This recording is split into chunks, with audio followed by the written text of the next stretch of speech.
Undisputed. We are live from LA. I'm Jenny Taft here with Skip Bayless and Shannon Sharp. Good morning. Hope you guys had a nice weekend. Yeah. Lots to talk about. Sometimes the best bets you make are the ones you don't make.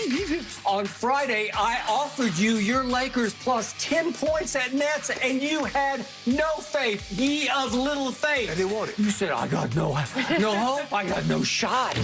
You backed down and gave up. I was going to hand you 5 cases of Diet Mountain Dew right across the table, and you said no. I want it all back at one time when the Nets play the Lakers in the finals. I want all the Dew I owe you. Well, we're not going to have that bet because it's going to be Clippers Nets in the final. Whole different discussion before we go there. Okay, so Shannon didn't win any bets, but he did get that win for the Lakers. Let's talk about it. With no LeBron or AD, the short-handed Lakers blew out the Nets 126-101 on Saturday night. Just over 2 minutes into the third quarter, Dennis Schroder and Kyrie Irving got into a verbal argument that resulted in both players being ejected. A career first for both. And yesterday morning, apparently in reference to their exchange, Kyrie tweeted, quote, "The N-word is a derogatory racial slur. It will never be a term of endearment, reclaimed, flipped, never forget. It's foul and true history. Throw that N-word out the window right alongside all those other racist words used to describe my people. We are not slaves or ends." So, Shannon, are you surprised by the stance Kyrie took here? Maybe he's having an enlightenment. Maybe, Skip, he's having an awakening. But there are times that Kyrie has actually used the word. So Kyrie would have more legs to stand on if he had never, ever uttered that word. He has. He has uttered that word. Absolutely, okay. He's uttered that word. Now, has he done so publicly, or no? It's basically like in a game, in competition. You know, that's what he gets uttered. Okay. Skip, to give you a little backdrop, in the history of time, there've always been groups of people that use words that, if used outside of that group of people or community, would be derogatory, would be a slur. The blacks, we use the N-word. Gay and lesbian, they use words to describe each other, talk to one another, that was someone outside of that community were to say that. Women do it a lot. Outside of that community, okay, you can't say that. Okay, I get it. I'm not here to police how people should talk to one another in their groups. Kyrie, if you look at it, Skip, Schroder only said that after Kyrie started to press him. Called a foul. Schroder was like, he been doing this all night. Schroder walks away. Kyrie walks up on him and was talking to him. Schroder says, "Damn, and that's when Kyrie loses it. He's like, bruh, it's not that serious. Kyrie walks away. Schroder like, bro, seems like he said, my bad. If I offended you, I'm sorry. And he kept it going. It's bigger than that. Skip, we've seen situations where people they got into a fight over a piece of chicken, or they got into a fight over an Xbox. That might have been the straw that broke the camel's back, but there's something that led up to that. Agreed. And so, was it Schroder was giving Kyrie that work in the game? Yep. Maybe. But Kyrie, over the last year and a half, since the George Floyd, has become a different person. And I have no problem with that. But I think the thing is that I thought he tried to press Schroder and took it further than what it really needed to go. You don't want to be called that. I get it. I play professional sports. Use that word talking to some of my teammates and some of the other guys on the other team. So if they say, "Hey, bro, okay, fine, no problem. Ain't got no problem with that." But for someone to look, if you say you don't want me to use the word, okay, we done with it.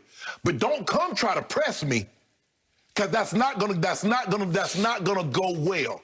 You said you didn't like it. Okay, I'm fine not using it towards you any longer. But something is going on with Kyrie that made him go overboard what was really necessary in that situation, Skip. And it kind of marred a game because, Skip, you already minus stars. No AD, no James Harden, no LeBron. And now basically you're down to Kevin Durant. Come on, officials. We got to stop with this double technical stuff. And I got Kyrie started to flip. He started, the officials trying to calm him down. He like, get your hands off me, Skip. I get that. But we got to be careful kicking these guys out, especially in a game like this. Because you're on national television, Skip. Ain't nobody, unless you're a die-hard Lakers fan, Skip, you're not watching that game. Not minus AD. Not minus LeBron. You're not watching. And not no James Harden and Kyrie. And KD only on the minutes restriction. So I just thought Kyrie overreacted. He made his point. Don't call me that. I think it's derogatory. I think it's divisive. I don't want to be referred to in that term. Okay, boom. Schroder's looking at him like, bro, I'm sorry, bro. Is that serious? I mean, so I thought Kyrie overreacted in that situation. But he's gone through an enlightenment or an awakening where he sees the world different, and I have no problem with that. But I just think in this situation, Skip, I think he overreacted. Make your point and move on. Okay. I have discussed this concept on TV for many years, on this show and the other show that I used to do at ESPN. I'm going to start from the start. The N-word, spoken with the hard ER on the end, used by white people against black people dating back hundreds of years in this country, is simply the most evil, vile word in this language. And I've said for years, I wish there was some way I could eradicate it. I wish I could make it illegal to utter that word in public or in private. Anytime it just should be out of this language. I get goosebumps even talking about it. But thanks to our friend, Dr. Michael Eric Dyson, with whom I communicated last night, and he's been my guiding light on this from the start for maybe a dozen years.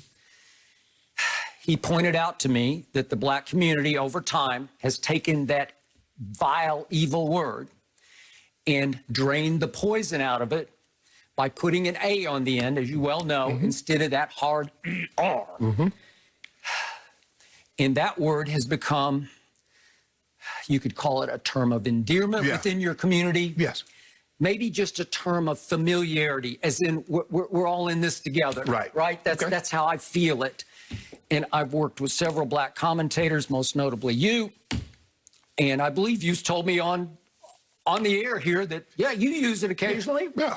When I'm talking to my friends, absolutely. I mean, as soon as we pick up the call, what's up, Ian? They say, hey, what you doing? Got it. Same from all the others I've worked with. Stephen A. Smith, Michael Wilbon, it's very commonly used.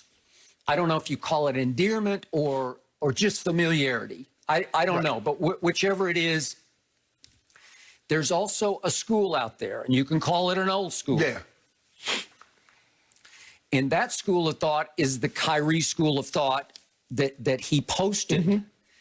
And I was unaware that he was in that school of thought because I have to believe Kyrie's been called that or referred to as that by many, many black players down through the years that he's played in both pro, college, and all. I guess I should include AAU, right? Yes. How many times has he heard that on a basketball court? Thousands? Thousands. Yes. Right? Yes.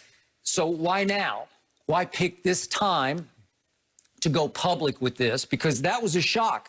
I could have missed one, but it's the first current athlete that I'm aware of who went public with his disdain for the use of that word from black to black players. Because I couldn't understand, Skip. I tweeted, why did Kyrie get so upset? I didn't know why he got upset. They called a foul on him. Schroder said, like, he's been fouling me, and he kept, so I didn't understand why. And then as it started to slowly trickle out, and yesterday you could read Schroder's lip, what he said, and Kyrie's like, don't call me that. And Schroder like, okay, even as Kyrie's walking away, Schroder's looking at it like, okay, that's serious? So that old school group, that old school of thought, for me, dates back to my friend John Wooten. You know John? Yes. For years and years, he was the head of the Fritz Pollard Alliance, oversaw the Rooney Rule for the National Football League. He just recently retired from that position. Yes. But John is 84 years of age and dates back to the Jim Brown years in Cleveland, and he blocked for Jim Brown, was an all-pro guard for the old Cleveland Browns. Correct. And was a driving force behind the Ali Summit that we've referred to so many times, in which all the star power of the black players gathered in Cleveland. 67. Remember? It was Kareem, it was Jim Brown, who am I forgetting? It was just a cavalcade of black stars. Yes, it was. Yep. To support Muhammad Ali in his draft stance. Correct. So I've spoken to John for years about this, and he is as old school as you can get. He said, I don't care what you did to that word. It's still that word. Right. That word was the reason that so many black people were hanged back in the day, as you know. And I get that. And it's not my position to pick a side on this because it has been an ongoing conflict in your community for years and years. Especially, Skip,